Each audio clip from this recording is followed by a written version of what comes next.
like in the business world, market, all that great stuff. Give me a prediction for 2024.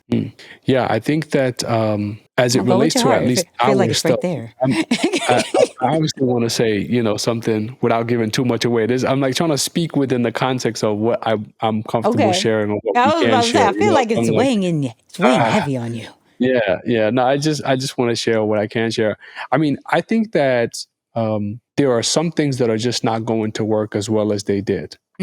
And the generic approach into even using email marketing, that's something that we've been heavy on the last 2 years that has helped to, really keep our business alive. I don't think that that's going to work the same in 2024. I think the young lady's name was Grace. Yes, Grace from the Creator of the Week. Yep. And she spoke to it that people are tired of being sold to. Yes. And the other thing is there's such a downward shift in pricing where things are not, at least information related products, they're not going to be as expensive as they once were. They're just not. And so my prediction in 24 is you're going to see prices continue to drop and value is going to increase significantly because that's going to be the way to compete. Now, the way that those products and services are going to find their way into the hands of people, it's not going to be through the traditional marketing channels. People are going to have to get creative to really build relationships and connections with those who have interest in getting that problem or solution solved. Because I listen closely to when you say things like the rise of the solopreneur. Well, the rise of the solopreneur is not necessarily interested in, say, working with too many people. So that's less dollars circulating in the market, right? It could be a very small fraction, but still less dollars circulating in the market.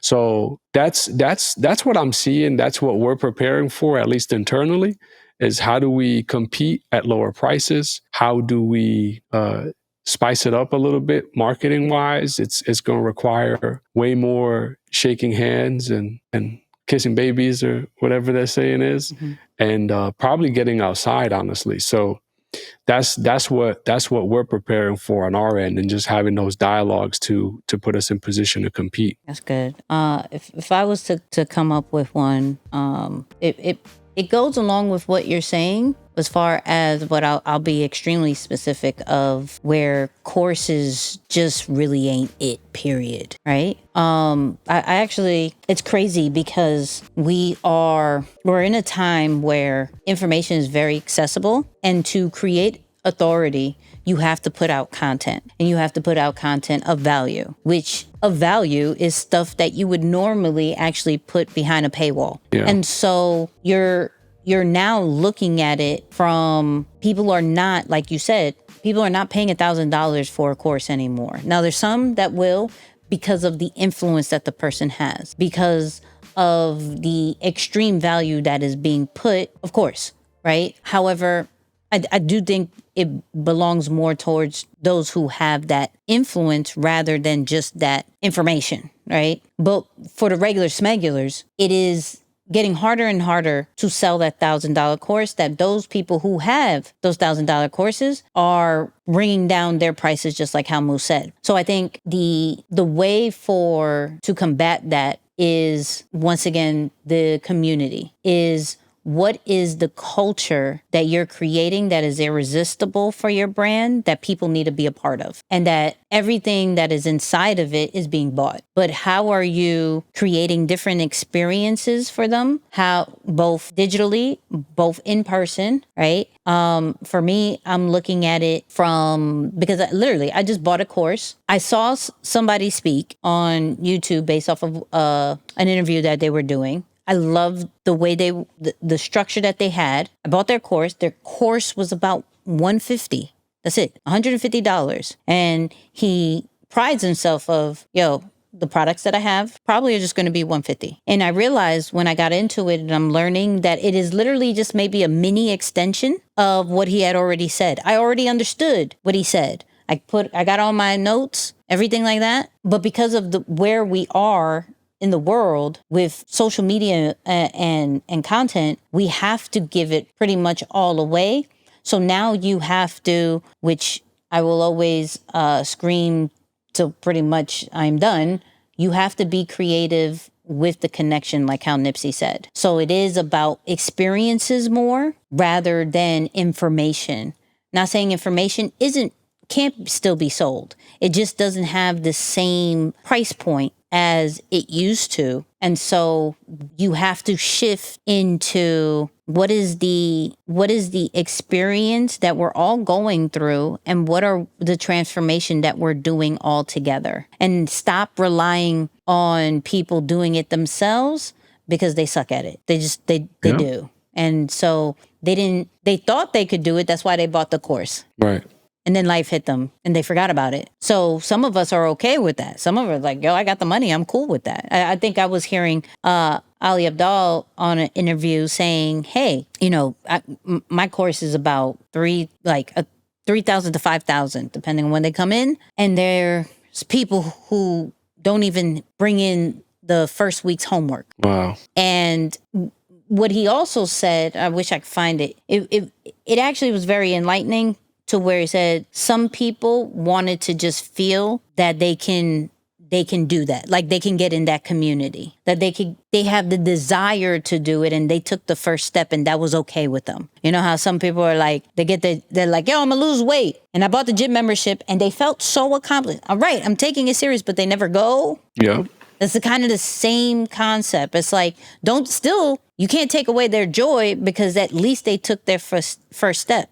So some people will still pay, depending on how serious they are. There's still people who may pay that guap of money to be like, yo, I'm serious, but they never show up. And that's okay. But it used to bug me. I'll say that. It used to bug me. Mm-hmm, mm-hmm. Yeah. Yeah, you just never know. I think people go through different seasons.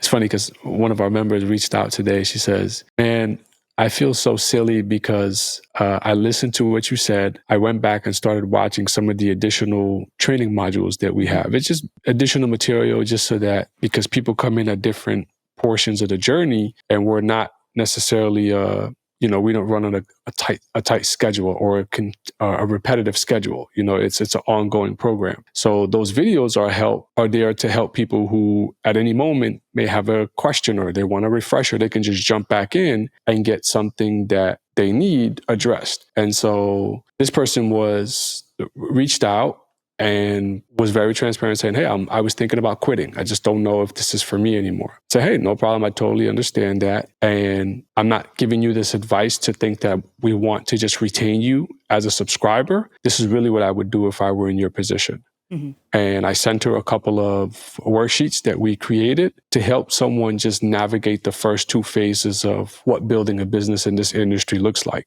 Mm-hmm. And so she went through those worksheets and went back in the training portal to get the material to help her fill those two gaps. And so she wrote, almost joking, but upset at herself and making fun of some of the other members in the community, saying, hey, this is crazy. And I feel so silly because a lot of what we ask are in these videos, but just nobody watches them.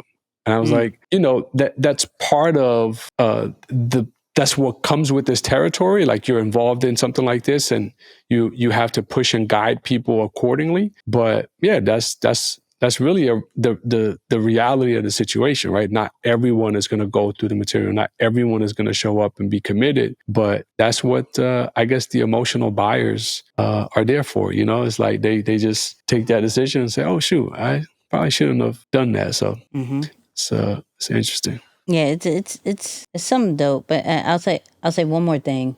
One more take. We have to learn how to integrate AI and ourselves, or we're actually going to be less relevant. So, meaning we already struggle with standing out, right? AI is just making it a lot more easier to produce more. And those people who understand how to integrate it with your real self and with your production from a business side or a branding side, if you don't know how to do that, you're going to fall very, very behind. I'm not going to be dramatic, which I already was, which is the irrelevant part. But I will say that you are going to be way more behind than you already are, because there are systems now being in place with AI, with automation that's already there, that's going to go, like we said earlier, from a team of 40 to now of a team of 4 to 1, producing as if it is a team of 40. So learn how to integrate. I mean, we're going to see more and more of integrations of people using AI and really standing out more. And you're like, yo, because the presence part is what makes us believe that this person is on top of their game. And there are people who know how to do that. They'll do that. Yeah, that's good. That's good. Yep. 40 to 4. Yeah, that's crazy. It is what it is.